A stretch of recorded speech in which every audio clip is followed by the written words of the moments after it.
Assalamualaikum warahmatullahi wabarakatuh. Nama saya Lucy Santika, saya dari program studi manajemen informatika. Dan di video kali ini saya akan menjelaskan tentang bagaimana CRUD, create, read, update, dan juga delete di Node.js. Jadi yang pertama, nanti yang kita harus pelajari sebelumnya ini adalah tugas-tugas saya dari mata kuliah pemrograman web framework. Jadi ini kita membuat CRUD dengan Node.js, Bootstrap, MySQL. Nah, pertama yang harus kita lakukan adalah kalau misalnya teman-teman belum punya Bootstrap dan juga jQuery, silahkan download di official websitenya getbootstrap.com dan juga jQuery.com. Dan yang kedua, langkah kedua yaitu membuat database dan juga tabelnya. Saya buat di sini dengan database-nya adalah menggunakan phpMyAdmin. Jadi seperti ini, saya sudah membuat database-nya dengan nama crud_db dengan tabelnya yaitu product, dan di dalam product ini ada strukturnya atau field-nya. Yang pertama produk ID, yang kedua produk name, ketiga adalah produk price. Nah, produk ID ini menggunakan tipe datanya adalah integer dengan auto increment, maksudnya adalah pemberian ID secara otomatis seperti itu. Nah, lalu ketiga, kita harus menginstal dependencies-nya. Dan sebelum menginstal dependencies, kita harus membuat dulu foldernya. Di sini saya menggunakan nama foldernya adalah CRUD. Jadi nanti teman-teman bisa menyesuaikan ingin namanya apa. Lalu setelah kita buat foldernya, itu berfungsi untuk memasukkan project kita nanti di video kali ini. Dan kita membutuhkan 4 dependencies. Yang pertama Express, itu Node.js Framework, MySQL sebagai drivernya, body parser, dan handlebars-nya. Nah, untuk menginstal dependencies ini bisa dilakukan dengan mudah, bisa menggunakan npm atau Node Package Manager. Jadi kita bisa menjalankan npm ini di bagian terminal ataupun command prompt. Atau misalnya kalau teman-teman suka bisa menggunakan Git Bash. Nah, untuk saya sendiri itu saya menggunakannya adalah Visual Code. Seperti ini Visual Code. Ketika sudah adalah di sini kita sebelum menginstal dependencies-nya, kita harus menginstal dulu yang namanya package JSON. Jadi untuk membuat package JSON ini mudah sekali, kita tinggal ketik aja nanti di sini di terminalnya npm init gitu. Nanti maka akan muncul menjadi seperti ini. Lalu ketika sudah, kita menginstal dependencies-nya dengan perintah npm install min-save express mysql body strip parser hbs. Seperti itu. Jadi ini isinya nanti membutuhkan dependencies-nya, Express, MySQL, body parser, dan handlebars-nya. Nah, jika file package JSON-nya dibuka, nanti akan menjadi seperti ini.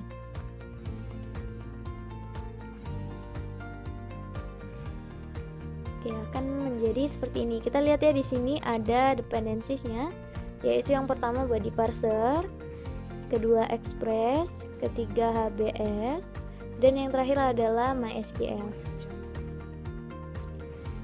Ketika sudah, kita harus membuat struktur projectnya. Kita harus buat lagi di dalam folder CRUD yang tadi kita buat di awal.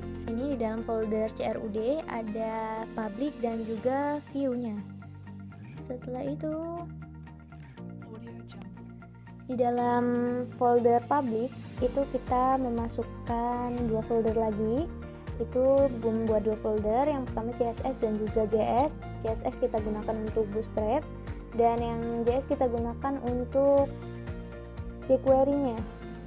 Jadi yang tadi kita install, kita copy, kita pindahkan ke sini. Struktur yang harus kita lanjutkan yaitu membuat file index.js. Jadi nanti akan menjadi seperti ini. Teman-teman bisa lihat di sini, agak sedikit panjang. Ada untuk memasukkan data, untuk mengupdate data, mendelete data. Lalu ketika index.js-nya sudah, maka kita juga harus membuat file di folder view dengan nama product view.hbs. Akan muncul seperti ini.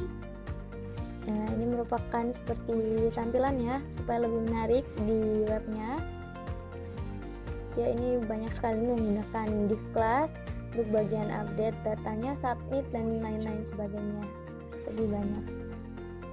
Nah, setelah ini selesai, kita juga harus mengecek dulu apakah CRUD kita berjalan dengan baik atau tidak dengan ketikkan di terminal perintah node.index.js. Jika berhasil, maka hasilnya akan menjadi server is running at port 8000 dan MySQL connected. Seperti ini, lalu kita bisa langsung cek di sini, kita ketikkan ya localhost 8000, maka akan muncul menjadi seperti ini. Ada produk listnya, ada bagian untuk add new-nya, edit, dan juga delete, serta di sini kolom-kolomnya ada produk ID, produk name, price, dan ini actionnya. Nah, kita coba untuk ke bagian add new. Misalnya kita pengen beli buku,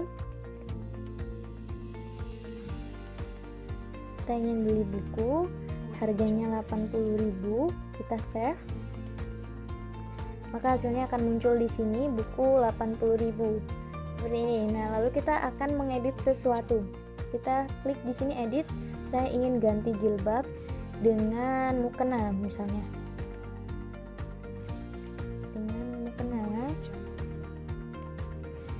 Lalu harganya adalah 70.000. Kita update. Maka di sini akan berubah ya. Tadi di sini adalah jilbab, sekarang sudah menjadi mukena. Nah, untuk di bagian delete-nya kita langsung coba aja untuk delete produk 1. Kita delete seperti ini, maka akan muncul notif delete product, are you sure to delete this data? Lalu kita langsung delete aja. Seperti inilah. Langsung hilang. Jadi tinggal ini sudah terlihat semua fungsinya, dari mulai menambahkan, mengupdate, dan juga menghapus data.